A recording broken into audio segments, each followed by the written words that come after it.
Општина Виница конечно го има првиот официјален кандидат за градоначалник од редовите на ВМРО ДПМН, Емил Дончев, кој по втор пат ќе ја бара довербата од граѓаните. Дознаваме дека неговата кандидатура е потврдена на синокешниот извршен комитет на партијата. Со официјален прес Дончев ќе настапи деновиве.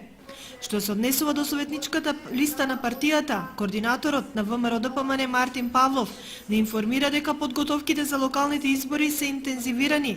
Во опција се повеќе имиња за советничка листа, но официјално ќе бидат објавени на 15 февруари, кога е крајниот рок за доставување до изборната комисија. Од опозицијскиот блок се уште нема потврда за учество на изборите, ниту официјална најава, ниту официјален демант, иако до Општинската изборна комисија се доставени списоци на членови во избирачките одбори.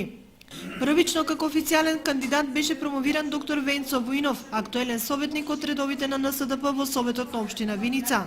Во денешниот телефонски разговор, Војнов со одговор дека се чекаат инструкциите од централата, дали и како ќе се оди на избори. Засега во јавноста други имиња за независни кандидатури не се вртат, но сепак до крајниот рок за доставување листи до Општинската изборна комисија можни се секакви изненадувања.